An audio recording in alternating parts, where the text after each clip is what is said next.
Et si tes choix santé étaient la vraie cause de ton ventre gonflé?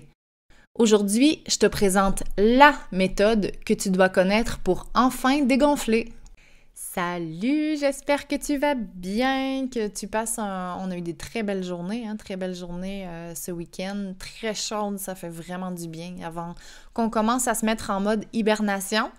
J'avais envie de te parler aujourd'hui d'alimentation parce que j'ai remarqué de mon côté, il y a quelques mois, moi qui ai toujours eu un ventre plat, que je commençais à gonfler alors que j'ai pas changé à ma connaissance d'aliments, j'ai rien changé dans mon quotidien qui fait que d'un coup, je pourrais être gonflée, OK? Donc, ça m'a amené dans des pistes dont je vais te parler tantôt qui sont super intéressantes et à me re-questionner au niveau de croyances que j'avais par rapport à l'alimentation.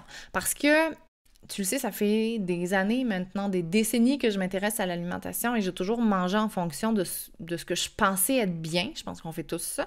Mais au plus on se renseigne, au plus on se rend compte que peut-être on était à côté de la plaque, OK? C'était pas catastrophique notre manière de s'alimenter, mais quand même.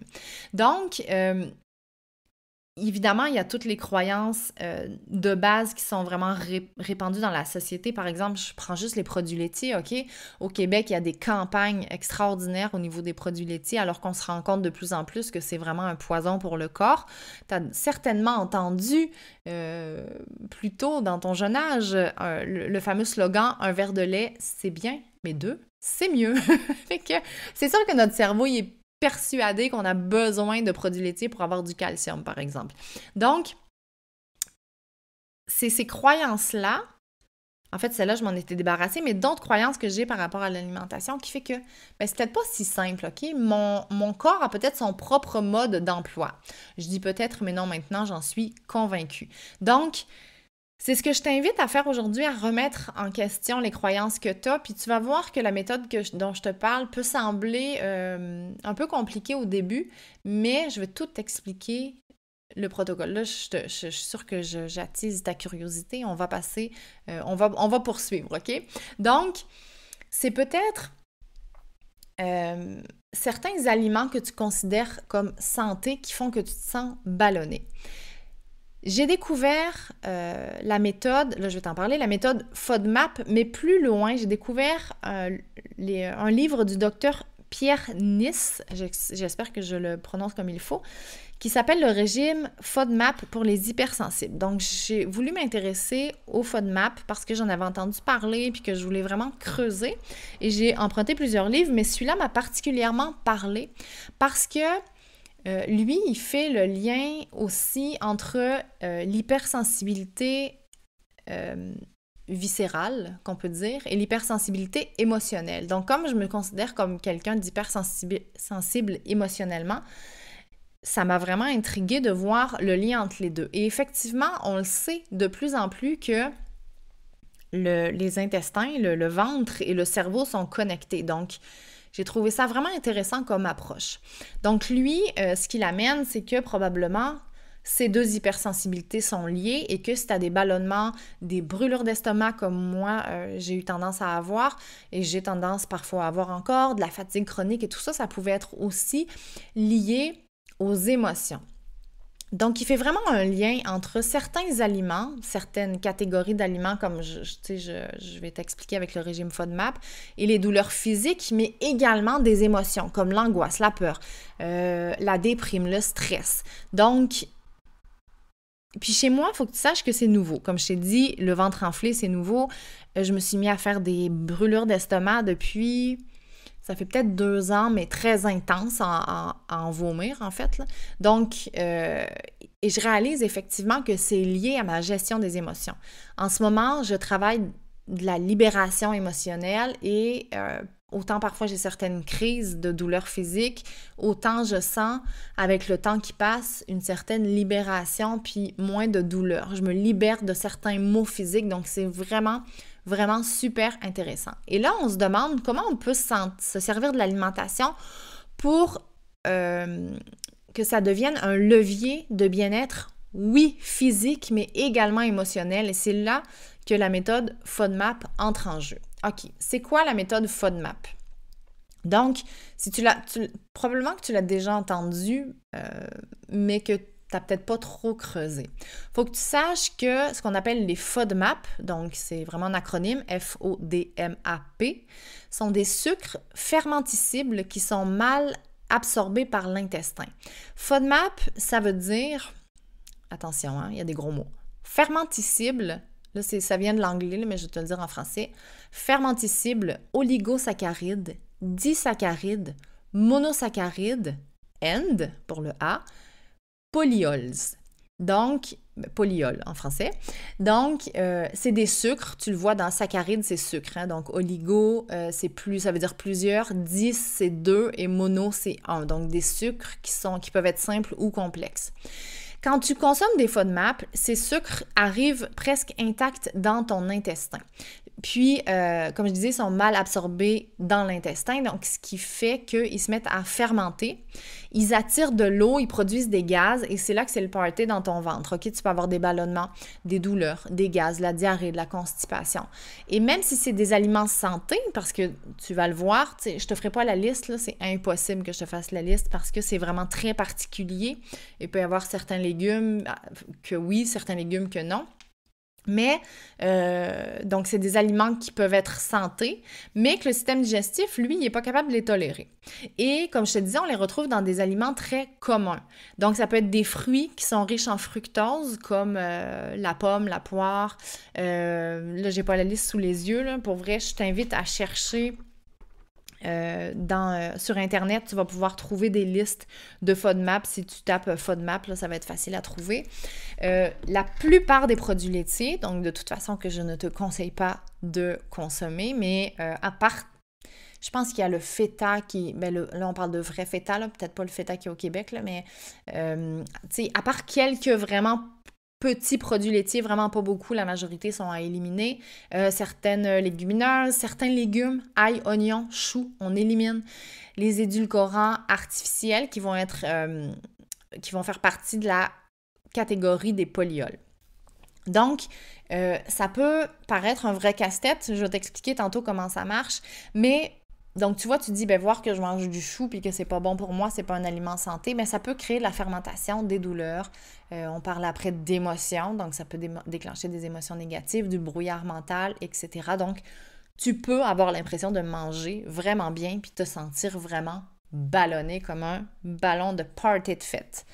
Donc, ce que je t'invite à faire, c'est de t'intéresser à la solution au régime FODMAP, OK? Comme je te dis, ça peut paraître compliqué au début. Il y a vraiment un protocole d'élimination de certains aliments. Comme je te dis, la liste peut être vraiment interminable d'aliments à éviter. OK? Le but, c'est pas de tout le temps tout éliminer ces aliments. Le protocole, c'est que c'est un processus en plusieurs phases qui va te permettre de découvrir ce que ton corps tolère bien et ce qui lui cause de l'inconfort. Et c'est là qu'on revient encore à l'unicité de chaque personne et encore plus du corps et que je trouve fascinant. Et c'est pour ça que je ne crois pas aux recettes magiques parce que je crois que chacun a un mode d'emploi qui lui est bien particulier. Donc, ça dure idéalement au moins 6 semaines dans lesquelles on va... ça pourrait être plus court, mais je te conseille au moins 6 semaines pour que tu puisses vraiment voir la différence dans ton corps, où tu vas retirer tous les FODMAP de ton alimentation. Là, je te transmets des informations. Sache que je n'ai pas fait le protocole au complet parce que je suis partie un mois en voyage, c'était impossible à suivre. Je m'en retourne en 2 semaines, donc c'est impossible pour moi en voyage de faire un protocole pour détecter en fait ce que je vais pouvoir tolérer ou pas. Après, oui, mais pour le protocole, c'est un peu compliqué.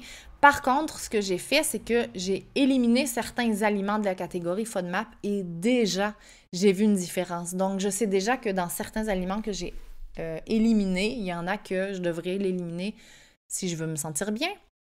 Ça ne veut pas dire que tu n'en manges plus jamais, mais au quotidien, c'est bien de les enlever si tu veux te sentir bien. Donc, tu as une phase d'élimination de 2 à 6 semaines où tu retires tous ces aliments-là et ensuite, tu les réintroduis par catégorie. un par un pour observer les réactions de ton corps. Donc, les catégories dont je t'ai parlé tantôt avec l'acronyme FODMAP. C'est un peu comme si tu fais une enquête, OK?